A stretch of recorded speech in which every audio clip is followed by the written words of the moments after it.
다 마무리돼 가고 얼마 있으면 이번 주가 지나면 아마 창세기가 끝날 것 같습니다. 예, 이제 요셉의 이야기가 계속 진행되는 가운데 보디발 장군 보디발의 집에서 억울한 일을 당하고 뭐가 깨졌어요? 억울한 일을 당하고 이제 어디 갇혔냐면 감옥에 갇혔어요.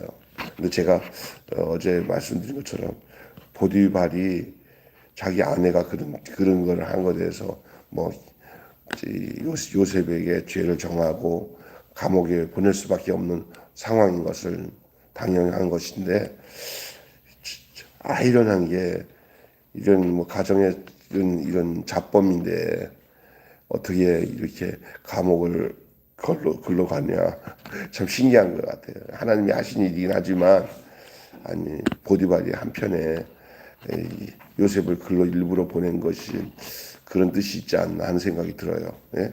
그래서 이제 거기서 새로운 만남을 갖죠. 그러니까 그 종살이 하던 것보다 상황이 더 좋아졌어요, 나빠졌어요? 감옥이니까. 예? 좋아졌어요? 더 나빠진 거죠. 그러니까 근데 제가 어제 얘기했잖아요. 요셉은 형통한 자라고 했잖아요. 누가 함께 하심으로? 하나님이 함께 하심으로 형통한 자가 되어 해놓으면 우리가 생각하면 형통하다는 것은 모든 일이 잘 풀리는 게 형통이잖아요. 근데 요셉은 형통한 자인데 요셉의 삶은 모든 일이 잘 안 풀려요. 근데 어떻게 성경에는 그걸 형통하다고 그래요? 그러니까 형통은 내가 보는 형편이 잘 풀리는 게 형통이 아니라 그런 상황에서도 하나님이 함께 하시는 게 형통이라는 거예요. 이해가 되시죠? 그러니까 그렇다면 여러분 하나님이 함께 하시는 걸 믿잖아요. 그죠? 그럼 여러분 어떤 사람이에요? 맞습니까? 형통한 겁니다. 근데 우리는 잘못 알고 있어요. 그래서 우리가 하나님이 함께 하신다는 건 뭐 내가 돈을 잘 벌게 되고 부자가 되고 내가 하는 것마다 막 다 잘 풀려나가고 이게 형통이 아니에요. 하나님이 함께하는 게 형통인데 반대로 막 잘 풀려. 근데 누가 안 계셔? 하나님이 안 계셔. 그건 형통한 거라고 생각하지만 착각입니다. 그게 도리어 불통입니다. 그 하나님께 가까이 하지 않게 하는 그 잘 되는 것이 그로 하여금 더 하나님께 가까이 하지 못하게 하는 원인이 되는 거예요. 그래서 성경에는 하나님을 가까이 하는 것이 너에게 뭐가 된다 그랬어요? 복이라. 하나님을 가까이 하는 것이 내게 복이라 그러잖아요. 예. 이제 그래서 결국은 형통한 이 요셉이 우리가 생각하는 형통이 아니라 하나님이 함께 하시니까 어떤 일이 생기냐. 종으로 있다가 또 누명을 씌움 당해갖고 또 감옥에 갇히니까 얼마나 개인적으로 억울해요. 그래서 요셉도 나는 하나님이 함께 하시니까 감옥에 가니까 괜찮아, 난 좋아 이러지 않았을 거예요. 똑같이 자기 억울함을 가지고 자기가 내가 왜 이러지, 나를 하나님 왜 이렇게 인도하지 라는 생각을 할 거예요. 그러나 하나님 원망하지 않고 내가 의를 위해서 감옥에 간 거 아니에요. 왜냐하면 그 여자가 자꾸 같이 잠자리 하자는 아유 젊은 사람 젊은데 너 그렇게 원하는데 뭐 원래 하면 어떻겠어 하고 그냥 만약에 그 보디발 장군 부인과 잠자리 가졌으면 당장에 이런 어려움이 없을 수도 있어요. 그러나 그것은 시간이 지나면 더 악하게 자기도 망하고 다 망하는 거예요. 그러니까 거기에서 그냥 누명을 씌워도 그 의를 지키기 위해서 의로워지기 위해서 누명을 씌웠기 때문에 핍박을 받고 도리어 감옥에 가긴 했지만 그것을 누가 다 보고 계셔요? 하나님이 다 보고 계셔요. 그래서 하나님 앞에서 어찌 득지하리까? 이게 코람데오예요. 코람데오. 하나님 앞에서의 삶. 이게 히브리 말로 코람데오예요. 따라서 합시다. 하나님 앞에서의 삶. 그러니까 하나님은 나의 모든 일거수일투족을 다 보신다. 그것을 가지고 그 개념을 가지고 사는 것을 용어가 코람데예요. 하나님 앞에서. 요셉은 사람 비유 맞추지 않고 하나님 앞에서 그러니까 그 여인이 그렇게 유혹하고 해코지할 때는 그냥 잠잠히 그래서 감옥에 갈 때도 그냥 뭐 대꾸도 안 하고 그냥 거기서 뭐 저를 막 고소고발하고 해봤자 살아날 길이 없는 거예요. 아 나를 하나님 일로 인도하는 데 뜻이겠구나 하고 그 감옥에 들어갔어요. 감옥에 들어가자마자 이제 새로운 사람을 만나는데 알고 보니까 이 사람들이 뭐 감옥에 갇혀온 사람 중에 특별히 두 사람을 만났는데 시종장이에요. 이 사람들은 시종장이라고 하는데 떡 맡은 관원장, 술 맡은 관원장. 근데 여러분이 떡 맡은 관원장, 술 맡은 관원장이라고 하니까 그냥 좀 하찮은 그 관직이라고 생각하는데 절대 아닙니다. 왕과 함께 같이 그 떡을 먹고 그 잔을 같이 먹은 것은 떡 먹고 잔을 마시면서 국사를 서로 의논할 수 있는 다시 말해서 옛날 지금 말한다면 어떤 사람은 영의정, 좌의정 같은 사람이에요.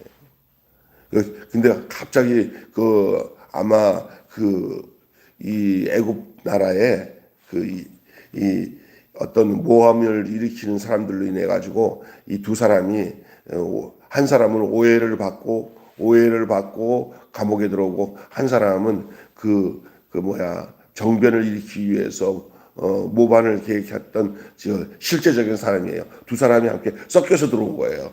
한 사람은 충신이고 한 사람은 역적이에요. 근데 이게 섞여서 들어왔어요. 그러니까 지금 그 감을 못 잡고 있는데 이제 아마 그 사찰하는 사람이 그 조사하는 사람들이 이제 그 근거를 다 조사하는 게 한 사흘 정도 걸리는 거예요. 들어왔어요. 무슨 얘기인지 아시겠죠?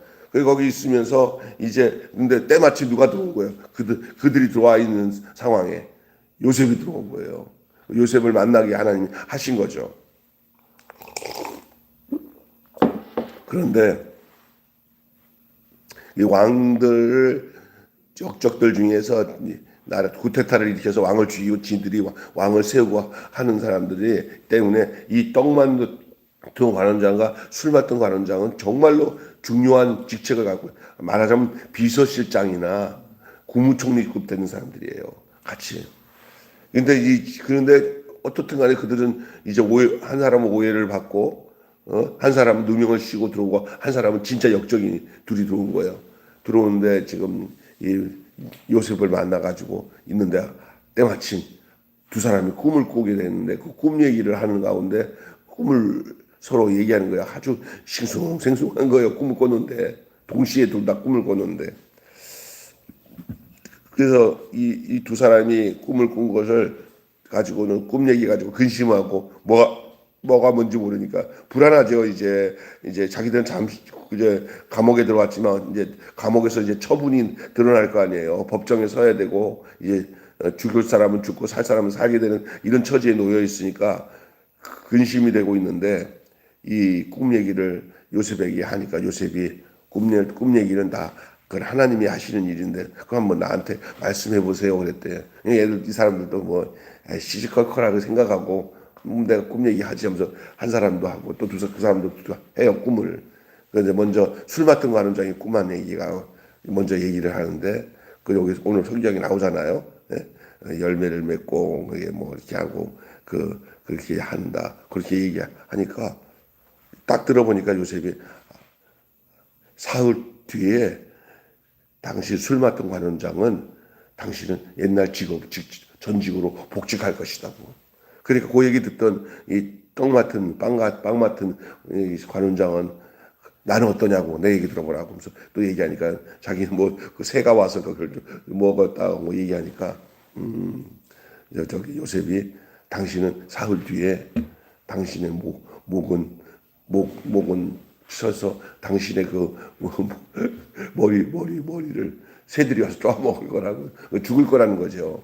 얼마나 근데 딱 사흘 되는 날 그냥 여지없이 그게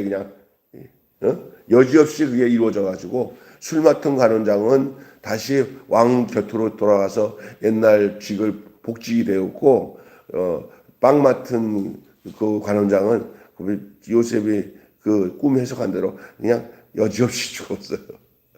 그러면서 오늘 본문에 이 얘기가 오늘 틴트예요. 뭐냐면은 이렇게 됐으면 이제 그거 신기하다 생각하고 술 맡은 관원장이 저기 관에 들어가서 내가 저기 감옥에 있을 때 억울한 청년 하나 만났는데 그 억울한 청년이 그걸 끄집어내겠습니다 하고 그냥 해야 되는데 자기가 지금 억울하게 풀려서 억울했다가 풀려가지고 관으로 들어가니까 할 일도 많고 하다 보니까 그 청년이 자기한테 했던 꿈 해석에 대한 얘기를 싹 잊어버린 거예요.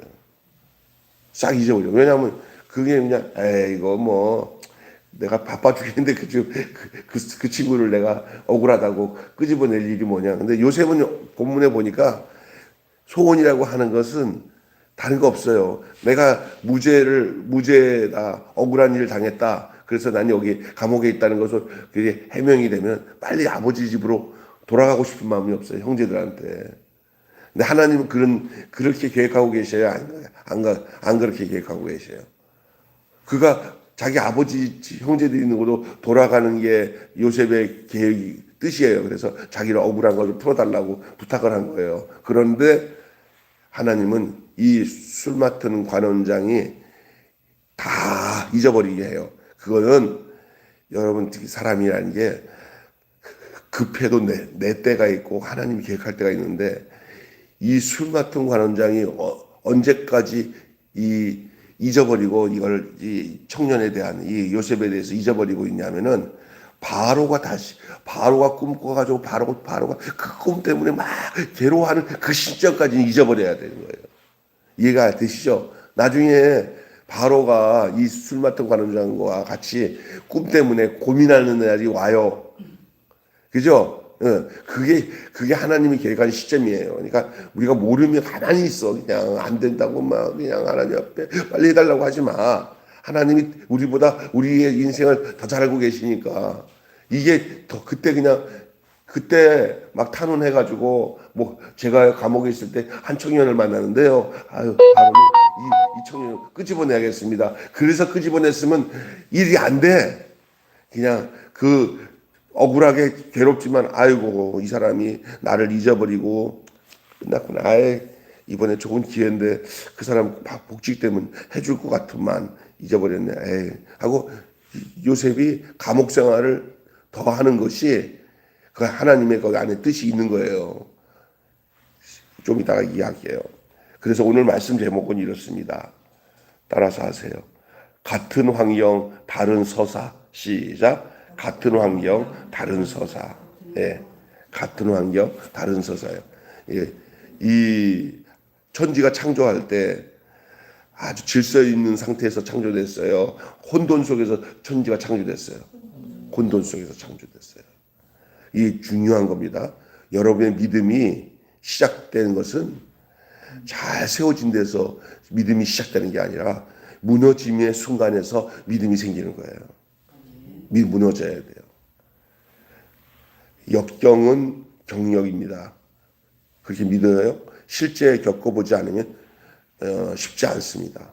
하나님이 주신 꿈이 있습니다. 하지만 꿈이 현실이 되기까지 지나간 시간을 겪으면서 희망 고문처럼 느껴지고 기대만큼 실망과 원망도 커져요.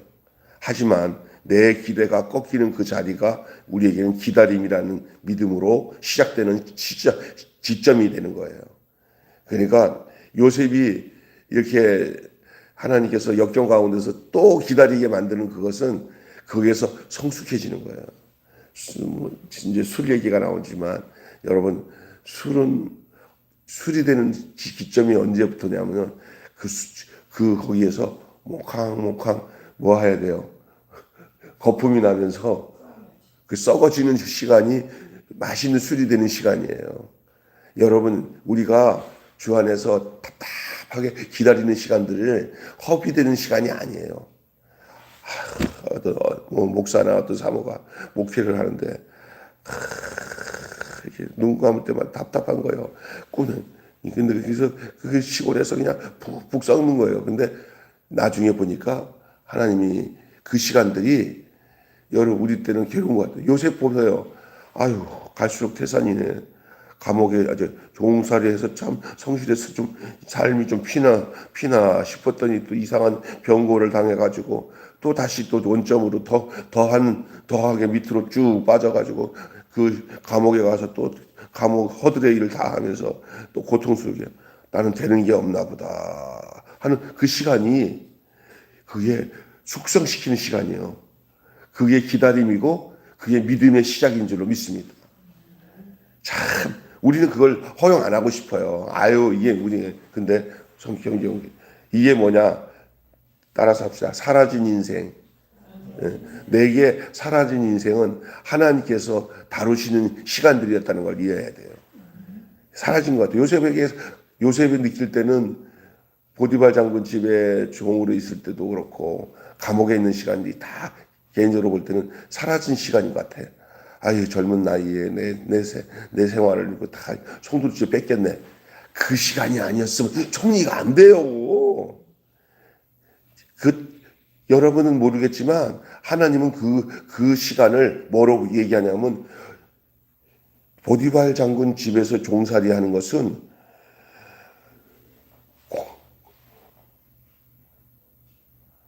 검정옷이 끝나는 시간이고, 저기 어디야 감옥은 감옥 대학 졸업이요. 학위는 없지만 하나님이 직접 다루시는 시간이에요 그게. 근데 그 사람은 요셉을 표현해서 볼 때는 나는 사라진 시간이라 생각할 수 있는데 나중에 이제 요셉이 총리 되고 난 뒤에 보면은 그의 인생을 회고해 볼 때 어떻게 했어요? 야 하나님은 나를 살리는 시간이었구나.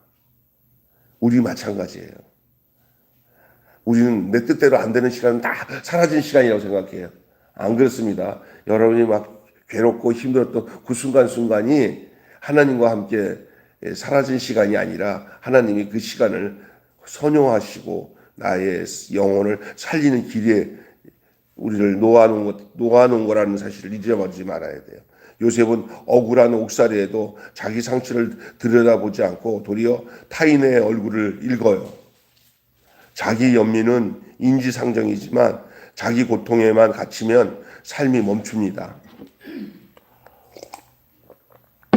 요셉의 인간적인 환경은 갇힌 인생 같은데 절대 그렇지 않고 계속 사역이 이루어져요. 그래서 무슨 얘기냐면 바울이 감옥에 들어갔을 때 그 감옥에서도 계속 복음을 전하는 일들이 일어나니까 그 빌립보 성도들한테 나는 어느 곳에 있든지 기뻐한다. 하나님이 더 많은 사람들을 전하기 위해서 감옥에 집어넣어서 사역을 하는 거예요. 어떤 사람은 감옥에 딱 갇히고 나는 끝났다 싶은데 안 그래요. 제 아는 목사님, 우리 집사람도 아는 저기 어디야 저쪽 청량에 계셨던 우리 김호무 목사님이 그 아주 키도 크시고 잘생기신 분이 뒤늦게 아들이 죽고 난 뒤에 그냥 하나님 불러서 저 시골에 돼지 우리간을 개조해서 거기다가 개척을 했어요. 저랑 친했던 분인데 그런데 거기서 지내면서 교인 하나 할머니 하나 한 분 교회에 있고 아무도 없이 있으니까 돌아다니면서 바카스를 누가 이렇게 박스로 갖다 주니까 그거 하나 들고 새벽마다 돌아다니면서 저기 이거 뭐죠? 김 메고 일하시는 분들은 다 새벽마다 나오잖아 시골에. 그거 매일 그거 하나씩 나눠주고 그 할머니들 붙잡고 기도하고 그러는 가운데 하나님께서 기적 같은 일들이 이건 시간이 없어요. 이건 기적 같은 일이 생겨서 거기가 아주 그냥 뭔가 이렇게 돼지 우럭간이 예배당으로 이쁘게 이제 그것까지 했어요. 뭐 건강하시니까 자기가 직접 교회도 새롭게 이렇게 개보수하고 그래서 이제 저희들 이광현 목사랑 저랑 같이 있는 홍성이가 가지고 같이 우리 기도 모임 같이 와서 뭐 기도 모임 갈 때 아이고 저 사람 우리보다 한 몇 살 더 많고 한 10살 가까이 많은데 저도 뒤늦게 저 시골에 와서 아이고 얼마 안 됐다고 그래도 하나님 그런 사람이 아니더라고 나중에 보니까. 근데 어떤 일이 또 생겼냐 우리 가슴 아픈 일이 생기는데 그쪽 덜덜거리는 봉고차 타고 그쪽에서 대천 보령으로 가는 길에 그냥 교통사고 나서 사람을 죽였어요. 그러니까 돈도 없고 하니까 할 수 없이 몸으로 때울 수밖에 없어서 거기 홍성 교도소로 들어갔어. 예, 서울에서 괜찮은 대학에 또 강남에서 좋은 직장도 다녔던 사람인데 그냥 하나님이 각본적으로 붙드니까 시골 가서 목회하다가 그래 됐어요.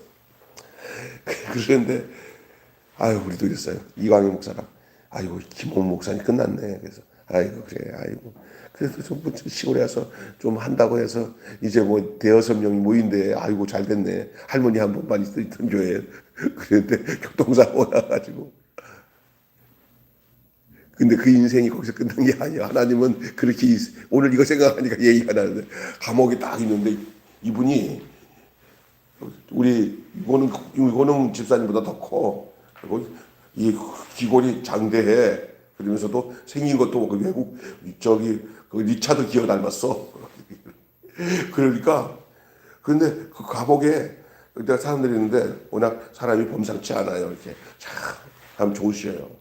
이렇게 근데 딱 있으니까 뭐 이게 하나도 흐트름이 없이 이렇게 감옥에서 성경 읽고 이렇게 하다 보니까 사람들이 저 목사래 그러니까 그 감옥에 강남에서 그 이상하게 그때 그 서울 쪽에 교도소에 사람이 뭐 이렇게 넘쳐가지고 강남에 그 아주 돈 많은 사람들이 있어요. 경제사범들 그 사람들이 총성교도소에 이감이 돼가지고 거기 왕창 와 있었대.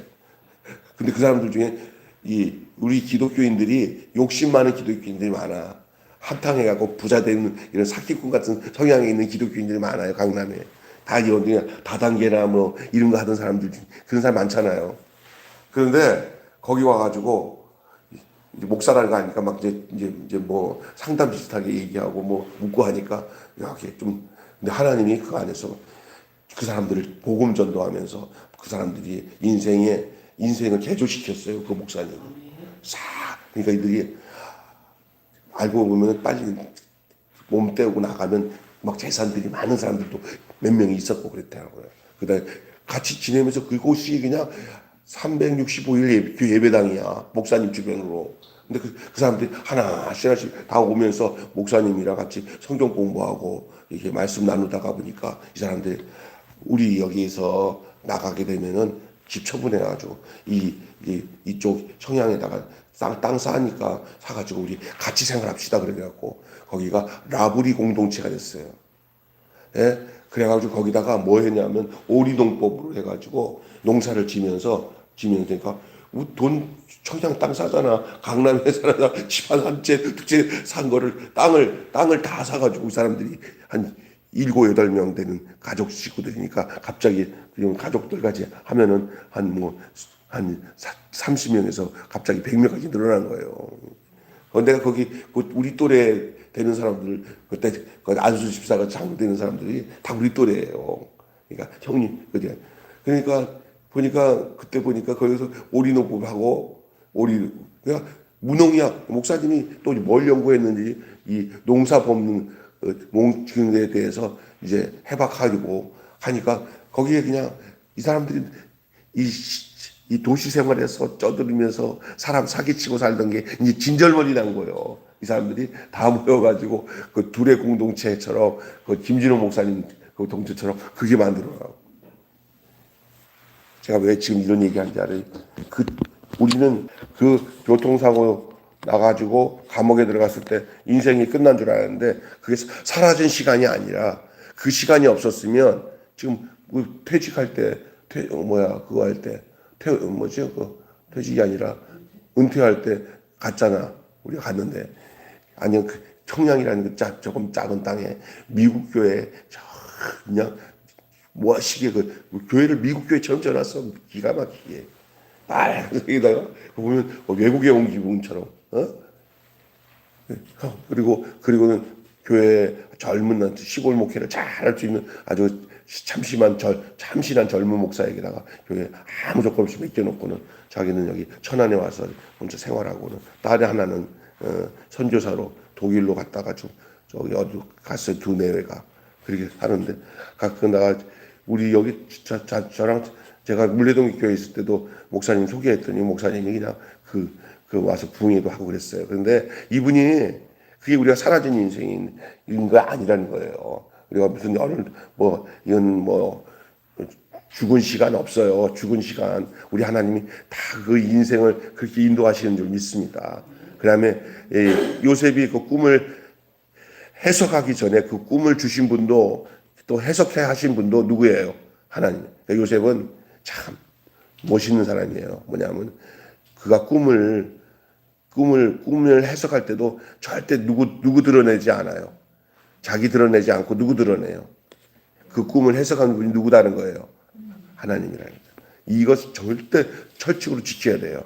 우리의 모든 일들은 하나님이 주관하시는 줄 믿습니다. 요셉의 해석도 자기의 운명이 아니라 하나님의 시간표에서 드러나는 거예요. 믿음은 시간의 주도권을 하나님께 이양하는 거예요. 따라서 합시다. 믿음은 시간의 주도권을 하나님께 이양하는 것이다. 내 인생은 내게 아니다. 나의 인생을 누가 지금 주관하신다? 하나님이. 앞으로 내가 언제 죽을지 이것도 내가 걱정하지도 말아야 되고, 내가 이렇게 살아야겠지 하면서 그 계획도 줬다 하더라도 그게 내게 아니에요. 그냥. 우리가 이제 왜 망하는지 아세요? 내가 인생의 주도권을 가지고 하나님을 섬기려고 하니까.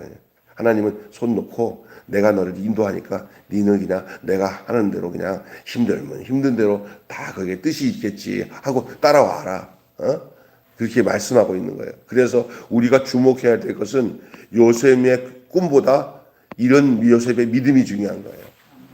여러분이 생각할 때 꿈꾸는 자가 와도다 하면서 요셉이 뭐 형제들이 자기에게 절하고 아버지와 형제들이 또 자기에게 절하는 집이 볕단이 자기에게 절하고 하늘의 별과 달이 자기에게 절하는 그 꿈을 꿨잖아요.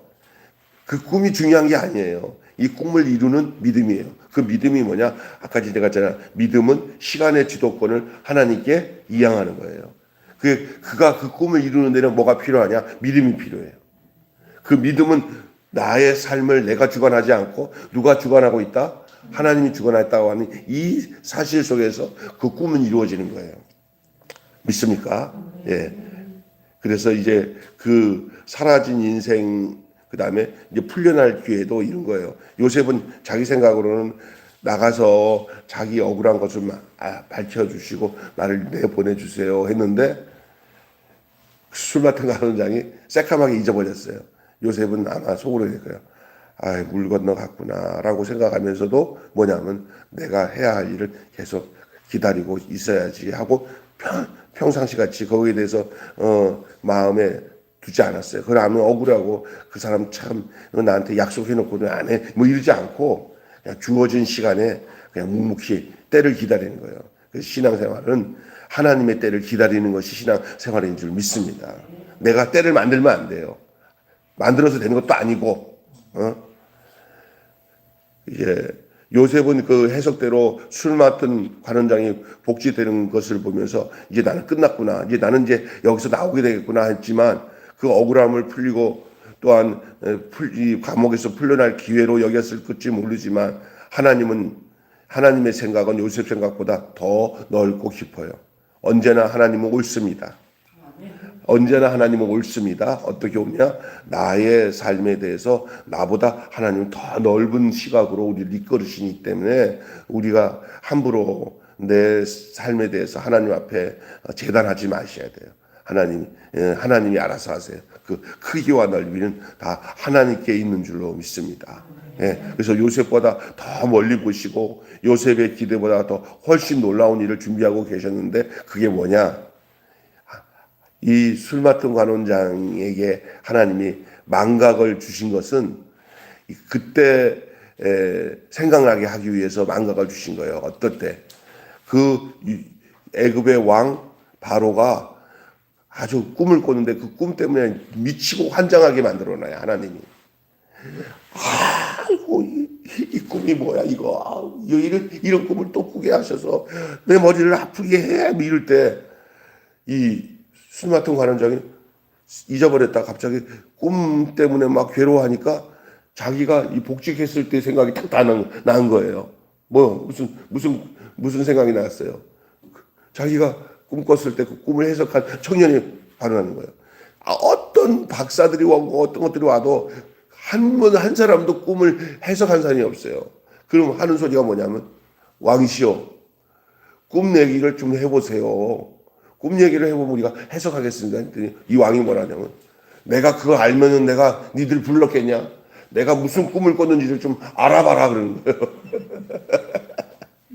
여러분 이게 굉장한 거 아니에요? 꿈을 꿨는데 지가 꿈을 잊어버렸어요. 여러분 그런 적 있어요? 꿈을 꿨는데 그때 생생했는데 생각하려고 하면 그 꿈이 기억나지 않을 때 있었어요, 없었어요? 다 똑같아. 근데 이 바로가 지금 그런 상황이야. 아, 이거 환장하겠네. 알 것 같기도 한데, 뭐라고 말할 수도 없고, 뭔가 막 이러는 거예요. 근데 그럴 때, 그 꿈꾼 내용을 정확하게 그대로 그런 꿈 꿨지요? 라고 할 때, 맞아! 그 꿈꾸야! 이런 사람 만난다는 거예요. 지금 그걸 요청하는 거예요. 이게 나중에. 근데 그걸 못하는 거예요. 그냥 막 박사들이 와도 다 난리 났어요. 그러니까 이 수말통 관원장이 이거는 그때 내 감옥에서 만난 그 청년 아니면 안 되겠구나 하는 생각이 든 거예요. 사람은요, 자기 앞에 뭐가 불똥이 떨어져야 생각나는 게 많아. 그죠? 그래가지고 이제 하나님께서 길게 지금 감옥에서 요셉을 썩게 하는 기간이 그게 다 하나님이 놀라운 계획을 준비하고 계신 기간이었어요. 조금만 기다려. 조금 있으면 바로 꿈꾸면 걔가 난리치면은 요셉 갈 수밖에 없어. 다 거예요. 요셉은 그것도 몰라. 그냥 자기 일에 성실하게 생활했던 찰나에. 하나님은 이렇게 내가 무모한 일을 당해도 그 안에서 성실하게 사는 사람이 하나님이 쓰신 줄 믿습니다. 내가 갑자기 내 형편이 안 좋은 상황에 와가지고 큰 집에서 살아야 될 사람이 요만한 학고방 같은 조그만 데서 그냥 잠자고 있어도 거기 하나님이 축복하는 시간이에요. 당에 어떤 사람은 큰 대고 같은 집을 자다가 갑자기 집달관이 와갖고 다 딱지 붙여가지고 그냥 온 가족이 그냥 요만한 학고방 집으로 옮겨요. 그럴 때 절대 정신 놓치면 안 돼요. 또 하나님이 우리를 어떻게 복되게 인도하실지 하고 사는 거예요. 시간이 많이 갔네. 우리 집사람과 눈 마주치는 거는 예배를 끝나는 시간입니다. 여기까지 하겠습니다. 결론 맺고 마칠게요. 요셉의 꿈이 이루어지지 않는 듯 보였어요. 온갖 사건 속에서 그 꿈은 혹독한 시험을 겪습니다. 심지어 은혜를 베풀어 줄 사람도 그 사람을 요셉을 잊어버리게 하나님 만들어서 고독한 시간, 혹독한 시간을 요셉은 겪고 지내야 돼요. 그러나 그게 아무것도 아닌 것이 아니에요. 그게 바로 믿음은 기다림입니다. 믿음은 기다림입니다. 사람들이 모두 나를 잊어도 누구는 기억하셔요. 하나님은 기억하시고 계심을 믿으시길 바랍니다. 요셉이 하나님이 나를 기다리시고 다 보고 계신다는 것을 한치 잊지 않았기 때문에 그는 어려운 상황에서도 매사에 성실하게 하루하루의 삶을 살아갈 수 있었던 것이에요. 여러분과 저의 삶도 동일하다고 저는 믿습니다. 아멘. 한마디로 따라서 합시다. 한마디로 이렇게 따라서 하시면 되겠습니다. 기대가 무너진 자리에서 진정한 믿음이 시작된다. 시작. 기대가 무너진 자리에서 진정한 믿음이 시작된다. 이건 한번 외울 수 있겠죠. 시작. 기대가 무너진 자리에서 진정한 믿음이 시작된다. 여러분 뭘 기대하고 있다가 무너진 적이 있잖아요. 그때 여러분이 아무것도 아닌 것 같은데 그게 믿음이 시작되는 기점이에요. 그래서 기대가 무너진 자리에서 진정한 믿음이 시작된다. 오늘 기도하겠습니다. 하나님 아버지, 오늘 요셉의 이야기 중에 이제 술 맡은 관원장, 떡 맡은 관원장이 복직하는 그 과정에 꿈을 해석하는 일들이 요셉이 이제 감옥에서 풀려날 기회라고 요셉은 생각했지만은 그러나 그 기다림은 계속 진행되고 있었고 그것은 더 큰 하나님의 그림이 또한 계획이 그 기다림 속에 숨겨져 있다는 사실을 우리는 이 성경 말씀을 통해서 목격하고 발견하지만 요셉의 상황은 어땠을까 생각해 보면 참 힘들었을 거라고 생각하지만 요셉은 그래도 그는 지금까지도 그렇게 살아왔지만 지금 그 관원장이 다 새까맣게 입고 자기를 잊어버렸어도 그거에 대해서 개념치 않고 자기의 주어진 환경에서 하나님의 뜻을 기다리는 이 아름다운 요셉의 모습이 어쩌면 오늘을 살아가는 동안에 우리도 우리의 무너진 자리가 믿음의 시작인 것을 우리로 알도록 하시기 위한 말씀인 줄로 믿습니다. 하나님 우리 앞에 정말 기가 막힌 일들, 해결하지 못한 일들이 우리에게 놓여 있을 때 그것마저도 하나님이 다 알고 계시고 우리를 인도하신다는 사실을 가지고 내가 이때 어떻게 그 믿음의 삶을 살아가야 될지를 기다림 속에서 숙성되어지고 발효되어져서 아름다운 술이 빚어지듯이 우리가 이렇게 기다릴 수 있는 믿음의 삶이 우리에게 있게 하여 주셔서 우리의 기다림의 결국은 우리가 주님 곁으로 가는 길이 마지막 그 기다림의 결론인 것을 믿습니다. 주님이 계신 그 천국에 우리의 영혼이 잘 살았습니다. 주님이 우리를 인도하셨습니다 하는 그 마지막에 우리의 천국문으로 들어가는 그 순간까지 우리가 한치 좌로나 우로나 잘못된 생각에 함몰되어서 믿음 없는 생활을 하지 않게 하시고 기다림 속에서 우리의 믿음이 꽃을 피우고 열매를 맺을 수 있도록 주님 우리를 인도하여 주시옵소서. 꿈이 이루어지는 것은 그 기다림의 믿음 속에서 꿈이 이루어졌지 꿈을 꿨다고 꿈이 그대로 이루어지는 게 아니라 기다림 속에 있는 그 믿음을 통해서 꿈이 이루어지는 줄로 믿습니다. 하나님 아버지 목회를 하는 목사나 또 신앙생활을 하면서 믿음을 가지고 가정을 꾸려나가고 교회를 섬기는 모든 사람들이 다 그 과정 속에서 기다림 속에서 하나님이 주신 비전과 꿈이 이루어지는 것을 알게 하여 주시옵소서. 우리 주 예수 그리스도 이름으로 기도하옵나이다. 아멘. 주님 가신 기도로 마치겠습니다. 하늘에 계신 우리 아버지, 아버지의 이름을 거룩하게 하옵시며 아버지의 나라가 오게 하시며 뜻이 하늘에서와 같이 땅에서도 이루어지게 하소서. 오늘 우리에게 일용할 양식을 주옵시고 우리가 우리에게 잘못한 사람을 용서하여 준 것 같이 우리 죄를 용서하여 주옵시고 우리를 시험에 빠지지 않게 하시고 악에서 구하소서. 나라와 권세와 영광이 영원히 아버지의 것입니다. 아멘. 자유롭게 기도하시다가 돌아가신 분 있습니다. 아버지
아버지